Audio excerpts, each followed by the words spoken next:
There's a quiet process happening inside millions of people right now. A process that doesn't cause pain at first, doesn't interrupt your daily routine, and doesn't give obvious warning signs. But slowly, day by day, it's damaging one of the most important systems keeping you alive. And when it finally becomes noticeable, the options become limited, expensive, and life-changing. That process is kidney disease.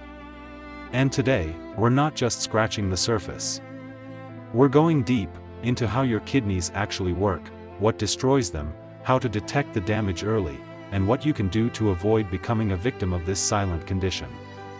Now, very quickly, before we dive deeper, if you want medical explanations that are not confusing and actually useful in real life, go ahead and hit that subscribe button right now and turn on notifications.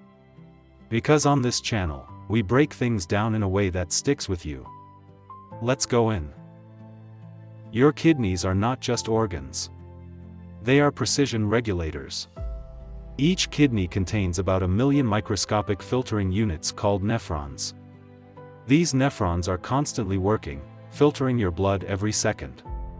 Inside each nephron is a tiny structure called the glomerulus, a network of capillaries that acts like a highly selective sieve. Blood enters. Waste leaves. Balance is maintained. But here's what most people don't realize. Your kidneys don't just filter waste.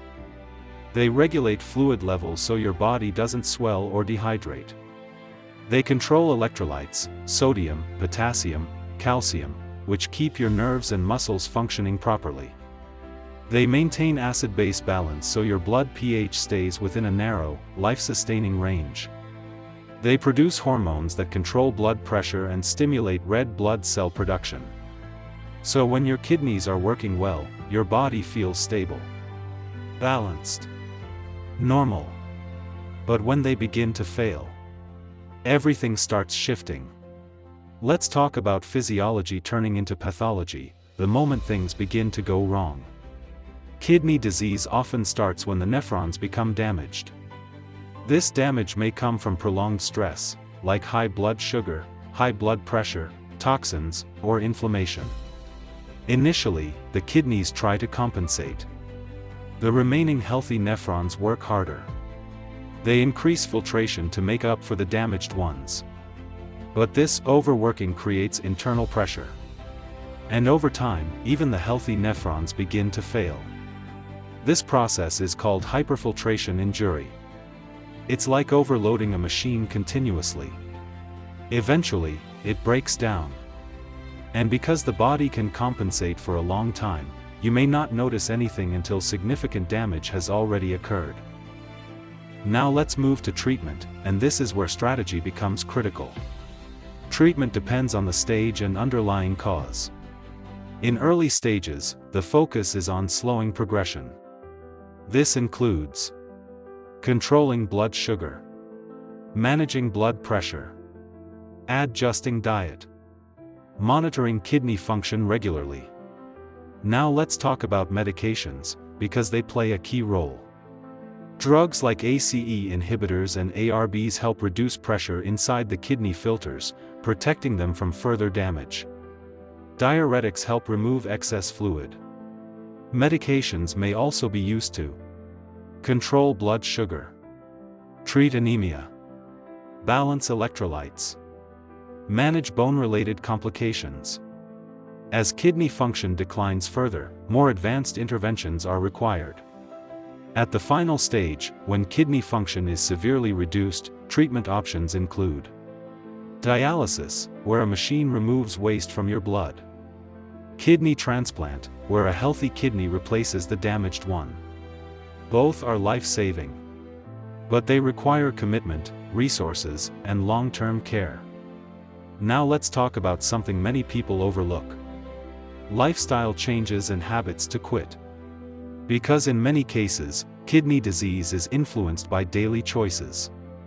Habits to quit: excessive salt intake, frequent use of painkillers without medical advice, smoking, poor hydration habits, ignoring medical checkups.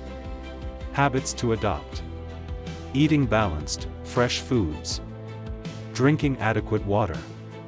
Exercising regularly. Monitoring blood pressure and sugar. Seeking medical advice early. These may seem simple, but they are powerful. Now let's focus on prevention, because this is where the real victory lies. Preventing kidney disease is not about doing something extreme. It's about being consistent. Check your blood pressure regularly. Control your blood sugar if you're diabetic. Go for routine medical tests. Pay attention to changes in your body. Prevention is not dramatic. It's disciplined. Let's bring this home in a relatable way. Think about how many people around you ignore small health warnings. Think about how often people delay hospital visits. Think about how normal it has become to self-medicate. These everyday habits quietly build long-term consequences.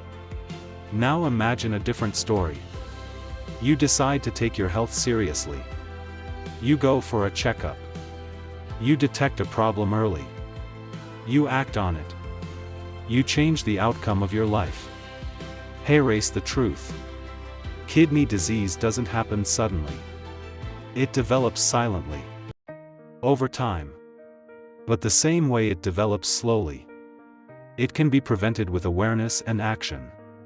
If you've stayed with me till this point, then you already understand something many people don't. Health is not something you fix later. It's something you protect daily. Now let's organize the causes clearly. Because understanding causes gives you power. The most common cause worldwide is diabetes. When blood sugar remains high for a long time, it damages the glomeruli. The filtration barrier becomes weak, allowing proteins, especially albumin, to leak into the urine. This condition is known as diabetic kidney disease. Next is hypertension. High blood pressure damages blood vessels, including those in the kidneys. Over time, blood flow becomes impaired, and the kidney tissue suffers. Other important causes include chronic inflammation of the kidneys, glomerulonephritis. Genetic conditions like polycystic kidney disease. Repeated urinary tract infections. Obstruction of urine flow. Long-term exposure to toxic substances or medications. And here is something very practical. Regular misuse of over-the-counter painkillers can slowly damage your kidneys without you realizing it. Now let's move to symptoms, and this is where kidney disease becomes tricky. In early stages, symptoms are usually absent. But as the condition progresses, signs begin to appear. You feel tired all the time. Not just normal tiredness, but a persistent lack of energy. Your legs, face, or hands may swell due to fluid retention. Your urine may change, it may become foamy, darker, or reduced. You may lose appetite or feel nauseated. Your skin may itch due to toxin buildup. You may find it harder to concentrate. As the disease becomes advanced, you may experience shortness of breath, severe weakness, chest discomfort, confusion. These symptoms reflect systemic imbalance, the body struggling to maintain internal stability. Now let's talk about diagnosis, because this is where many lives can be saved. Doctors rely on specific tests to detect kidney disease early. One of the most important is the glomerular filtration rate, GFR. This tells us how efficiently your kidneys are filtering blood. A high GFR means good function. A low GFR indicates declining kidney performance. Another important test is serum creatinine. When kidneys fail, creatinine builds up in the blood. Urine tests are equally important.